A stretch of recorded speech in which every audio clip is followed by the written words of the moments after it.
that stands out is we did a screening for the DGA, and there was an Asian brother there. And when we were done that screening, he started walking towards me, and I could tell he had been crying. And he said, "What I'm getting ready to say to you is going to sound weird, but I am Mary Jones." And I was Mary Jones to my brother and my sister. And we both embraced as he cried in my arms, and I told him, "Congratulations. That's priceless." Because in that moment, I knew that that brother's life had been forever changed from watching that piece of art. Have I prepared a speech for Sunday? No. No. Thank you, baby. Why is that? Because I think the universe would say, "You have a lot of nerve." How you doing, Shirley?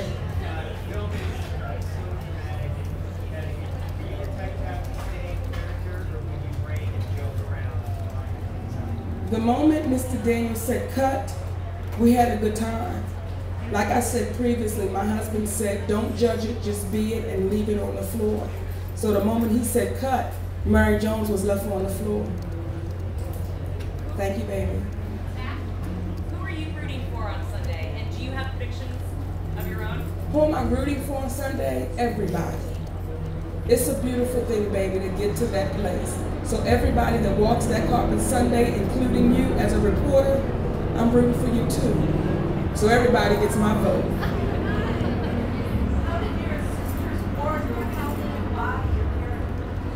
Well, when you look at the wardrobe that Lisa Cortez found in her closet for Mary Jones, it made sense. And when you watch the outfits that she had on, you laughed and said, "Oh God, how could she choose that?" Well, she was mentally ill. Now, like I said, Lisa still had those outfits in her closet, but you know, I think that it really allowed Mary Jones to come to life even more. Because when you put those things on, that cat suit and the wigs and the big heavy clothes, that's how you begin to feel. Thank you, baby. Hi, sugar. Thank you.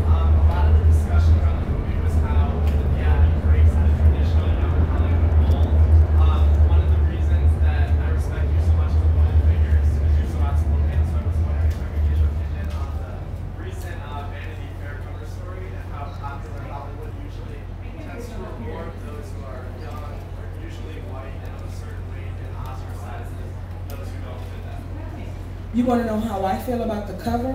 Yeah. What was the cover exactly? It was the Vanity Fair Young Hollywood cover, and it was all young white actresses, very skinny. And what did the caption say? It was young and hot. Was it like, is this the new Hollywood? Yeah. Well, let me ask you the question. How did you feel about it? I was looking for that. So was the world. Thank you, Sugar. Where did you find the strength to play a character with such a mean streak? Because I know that's not you as a person. You know, when Mr. Daniels first called me about the character, first called me about the book, and then the script, and coming from a background of being molested, I knew who Mary Jones was. When he said action, I was excited to bring that character to life with no lollipop and bubble gum, putting a little, we gotta ease it up a little bit, because then the truth wouldn't have been told. So when he said action, when you watch that film, we wanted you to believe that Precious was Precious and Mary Jones was Mary Jones, not it was Monique acting. We wanted you to believe those characters were who they were, because you walked away different, because you know those characters. You may be Mary Jones or you may be Precious at one time or another in your life. So when people walked away, we wanted you to feel like this is real.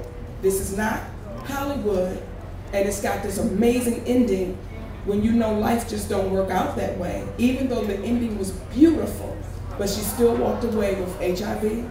She still walked away with a mentally handicapped child. She still walked away with a brother and a son. Like the situation was still what it was, but she walked away from it with her head held high. Well, we know that in real life. So I'm very proud to be a part of something that For as long as we're in this life, and it goes down in history, you will see something on that screen that has changed people's outlook. They woke up different. When I finished that film, I was different. And it allowed me not to judge nothing and nobody. Because in your darkest moment, when things just seem like it can't get any better for you, don't you want somebody to love you through it? That's what this film was for us. To simply love through it and stop judging. Stop looking at people and just automatically putting on what you think they are and not even asking the questions. Let's stop doing that. If we do, you'll be surprised what the outcome might be. You'll be surprised what your tomorrow morning might be when you go to bed tonight and you pray, please don't let me be judgmental. Because if they only knew what was going on in my closet, what would then they say about me? So treat people how you truly want to be treated and watch what the universe will do for you. God bless us.